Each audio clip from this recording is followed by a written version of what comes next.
नमस्कार दोस्तों, आध्यात्म चैनल में आप सभी का स्वागत है। दोस्तों, आज मैं बताऊंगी धर्म बड़ा है या लक्ष्मी बड़ी होती है।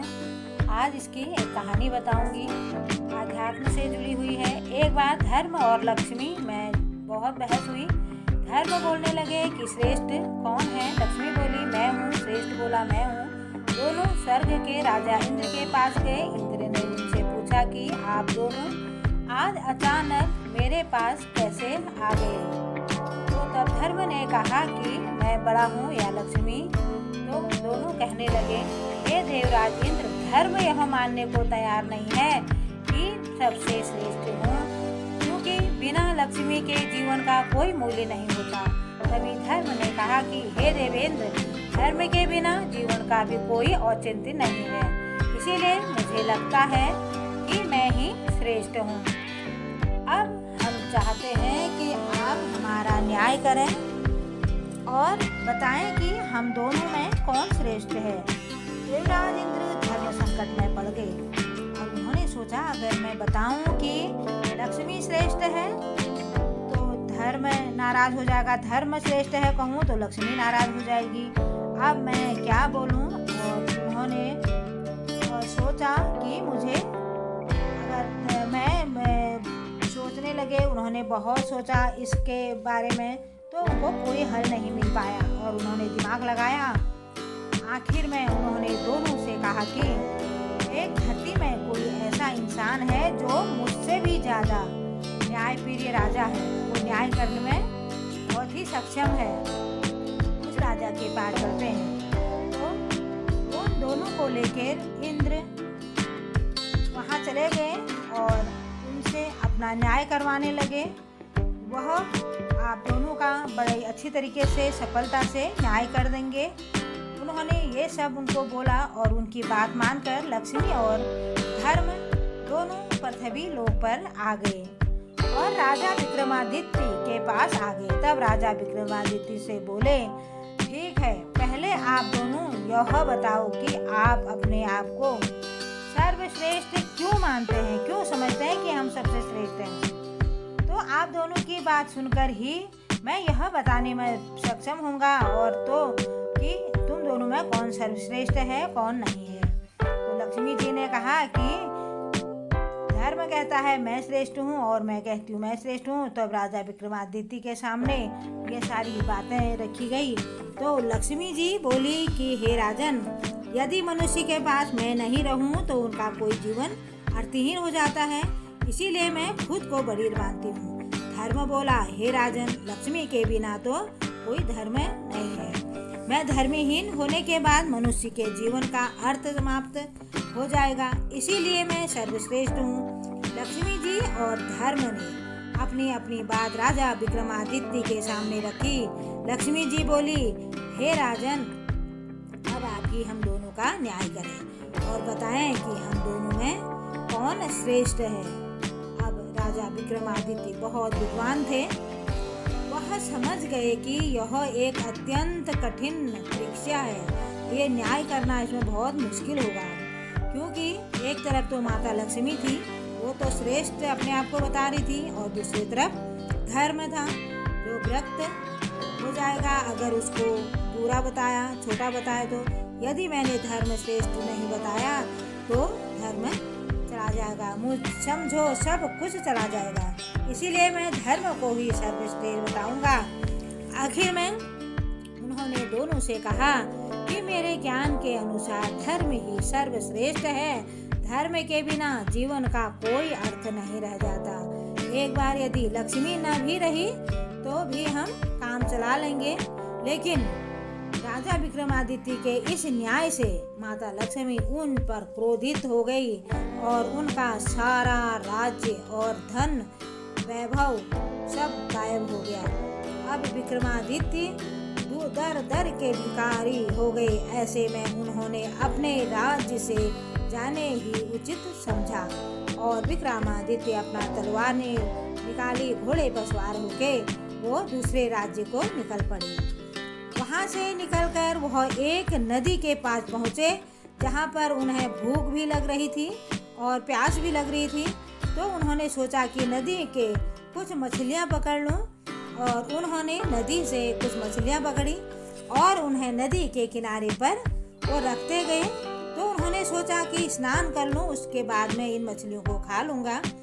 जैसे ही वह नहाकर नदी से बाहर आए तो देखा सारी मछलियाँ जल में कूद गई। वह समझ गए कि यह सब लक्ष्मी ने क्रोध के कारण ही किया है। वह सब कुछ बोले और भूखे ही वो वहाँ से फिर आगे चले गए और फिर अपनी बहन के घर की तरफ चलने लगे। उनकी बहन को वहाँ के गुप्तचरों ने बताया कि तुम्हारा भाई विक्रमादित्य तुमसे मिलने आ रहा है। तो उसने जब पूछा कि उसका भाई कैसे आ रहा है, तो उसे गुप्तचरों ने बताया कि वह अकेले ही घोड़े पर फटे हाल वस्त्रों में आ रहा है और उसके साथ कोई नहीं है। यह सुनकर उसकी बहन ने कहा कि उसे घोड़े के अस्तबल में ठहरने को कहो। विक्रमादित्य को घोड़े से अस्तबल में ठहराया गया और खाने के लिए उन्हें चौकर की रोटी दी गई। यह देखकर वह समझ गया कि लक्ष्मी जी की नाराजगी का असर यहाँ पर भी मुझे दिख रहा है। अब इसीलिए उन्होंने वह रोटियाँ जमीन पर वहीं पर गड्ढा खोदकर धरती में गाड़ दी और बोले कि हे धरती माँ, जब मैं दोबारा यहाँ आऊँगा तो आपसे मैं ये ले लूँगा। आप यह रोटियाँ इसी स्थिति में संभाल कर रखना। इसके बाद बिना किसी को बताए वह वहाँ से रवाना हो गए। अगले दिन जब सुबह हुई तो वह अपने एक प्रिय मित्र के पास पहुँच गए। तो मित्र ने उनका बहुत स्वागत किया और खाने के लिए उनको तरह तरह के व्यंजन परोसने गए। जब राजा विक्रमादित्य खाने बैठे तो उन्होंने देखा कि खुटी में नौलखा हार लटका हुआ है। जैसे जैसे वह भोजन खाते जा रहे थे वैसे ही वैसी खुटी भी नौलखा हार को निगलती जा रही थी। वह समझ गई कि यह भी देवी लक्ष्मी की एक चाल है।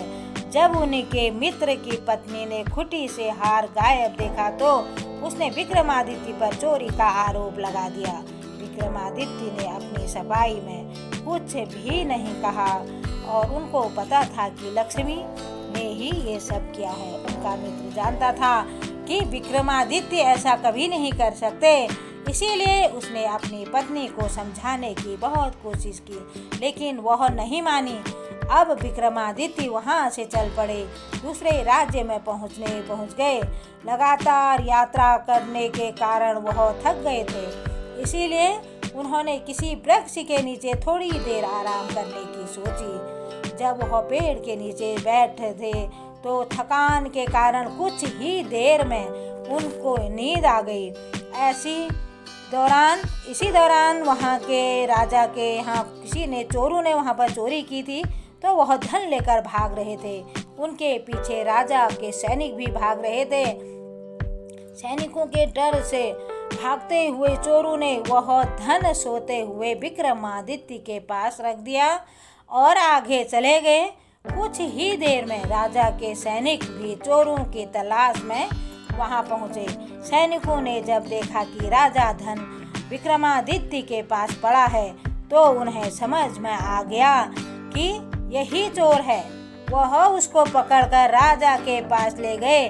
उन्होंने सारा धन, घोड़ा और तलवार भी अपने कब्जे में ले ली और राजा ने विक्रमादित्य से पूछा कि क्या तुमने यह धन चुराया है?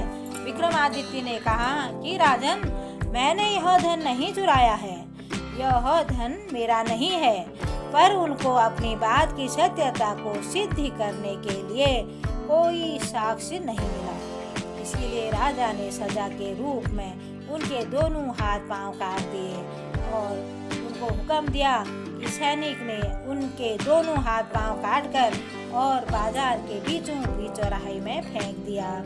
और उसके साथ ही उन्होंने उनके पास एक जूता रख दिया और वहाँ लिख दिया कि जो भी इधर से गुजरे वह इस अपराधी को 5 जूते अवश्य मारे। अब जो भी राहगीर वहाँ से गुजरता वह उन्हें 5 जूते मारता।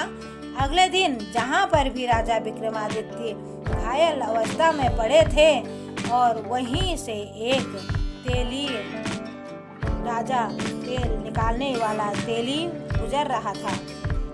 वह स्वभाव से एक दयालु व्यक्ति था। वह राजा के पास रुका, परंतु उसने जूते नहीं मारे।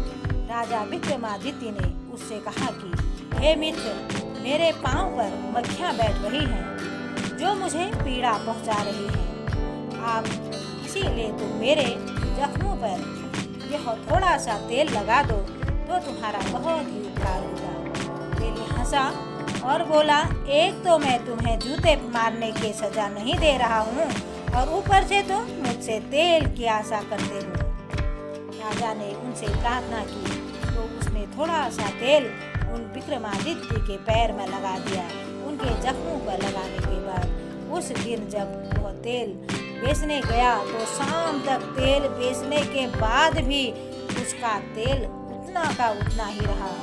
उसे बड़ा आश्चर्य हुआ कि आज ऐसा क्या हुआ कि इतना तेल बेचने के बाद भी मेरे घट में तेल कम क्यों नहीं हो रहा है। तो उसकी समझ में कुछ नहीं आ रहा था। तो उसने ये सब उस घायल व्यक्ति के कारण हो रहा है, उसके दिमाग में ये आ रहा था और अवश्य ही वह कोई देवता है। शाम को जब तेल बेचने वाला तेली अपने घर पहुंचा तो वह बहुत खुश था। उसकी पत्नी ने प्रसन्नता से कारण पूछा तो उसने अपनी सारी कहानी बताई और सारी बातें विस्तार से बता दी। वह व्यक्ति बोला कि वह कोई दिव्य आत्मा है। उसकी पत्नी ने कहा कि आप किसी प्रकार उस व्यक्ति को अपने घर ले आओ, वैसे भी हमारे कोई संतान नहीं है, इसी बहाने हम संतान सुख भी प्राप्त हो जाएंगे। तेली कहने लगा कि राजा से पूछ लेंगे, हम उसे अपने घर नहीं ला सकते, इसीलिए पहले हमें इस संदर्भ में राजा से इजाज़त लेनी होगी। तेली की पत्नी बोली कि आप कल सुबह जाकर राजा से बात कर लो, सब देरी करना उचित नहीं है। अगले दिन प्रातःकाल वह तेली राजा के पास राजमहल में पहुंच गया। धन्यवाद।